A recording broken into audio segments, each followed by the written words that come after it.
Vocab Malone. This is a Shar two, whatever you want to call it, Ashar Allah. Um, I'm not quite understanding where you're coming from with Ahrayah being John the Revelator. I entered the Israelite School of Universal Practical Knowledge in 1997. Um, they were just getting over the Mashah's King David era. Um, and during this time, it was being vowed very strongly. And I'm from Philadelphia, so it was in Philadelphia camp. Um, and it was vowed very strongly that they wouldn't worship a man again, ever again. So I came during that time. So after Marshall and before Tazadakia reign as the comforter. That's when I came in. From 1997 to the year 2000. And the highest ranking was, at first it was, I think it was, it might have been 6 shield general. And then it went to 12 shield general. And then it went to 13th shield general. And when Taz in Ahrayah, Shar, Kazak, and Yeshaya, they were the high priests. No apostles, no any of that. They weren't nothing else but apostles. I'm sorry. They were nothing else but high priest. And the highest ranking members amongst the brothers were 13 shield generals. Ahrayah never claimed to be John the Revelator. None of them claimed to be anybody. Now, what happened later on, I'm not aware of that. What I am aware of is people assigning titles or reincarnation names to certain black Hebrew Israelites. That's what they're doing.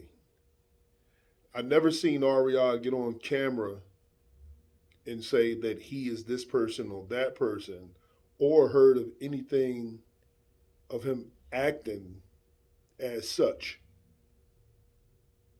I've never seen that happen. The only person that I seen do that was Tazadakia.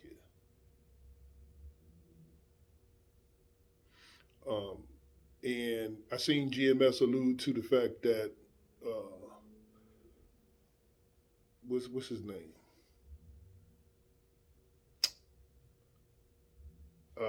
The leader for Tahar was Paul. I think in the Gabar was alluding to the fact, in that video, the apostles Paul here, and that ain't me. So I remember that. But even in that sense, I've never even seen Tahar say that he was, Paul. But I don't want to get too far off into that.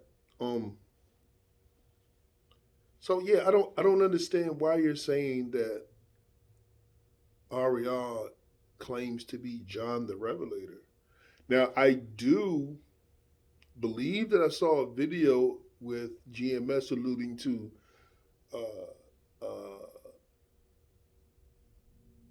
Ahrayah being John the Revelator or something like that. I think it was in the tribute to Rebel Alliance Media video done by Abu. But these guys, man, you cannot say. And I'm out. I'm long gone. I left in the year 2000, so it has nothing to do with defense. It just have things to do with how you're lining things up and what you're saying. So, um, and you know, and I know I had firsthand information. I was there.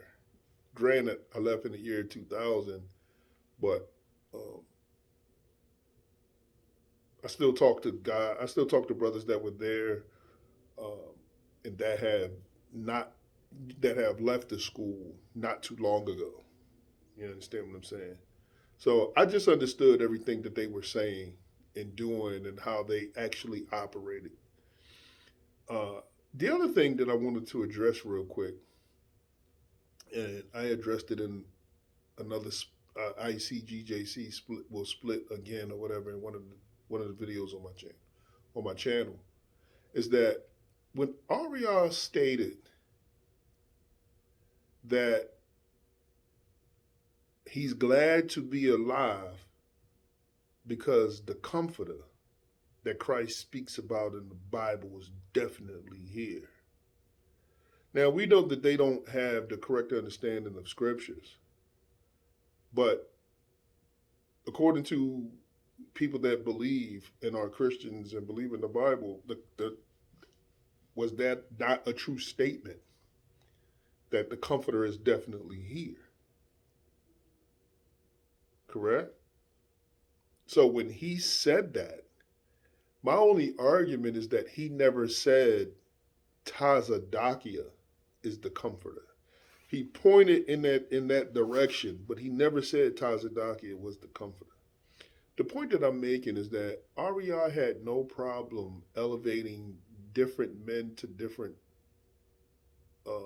titles from the Bible, but I don't ever recall him doing that for himself. And there's a reason. And if you go through the timeline of why certain things or certain people were raised up and the doctrine changed, it was a reason for these doctrinal changes. I think I'm gonna end it here, but I wanted to get into that kind of like on a live chat with you, um, to discuss those different doctrinal changes that happened because they happened specifically at a specific time for a specific reason. And I'm not sure that anybody spoke of those reasons. And if they have, I just missed it. Also, the reason for the Antichrist unit. People have said it, but they kind of like beat around the bush with actually saying why the Antichrist unit was actually created. There's a reason why the Antichrist unit was actually created. So I'll save the rest, man. If you give me if you email me, I'll send the number through my through the email that you send. Again, it's raheemmartel@gmail.com. So it's 2 M's in the middle, 2 L's at the end. So email me your number and I'll give you a call, man, and we can set something up. Peace.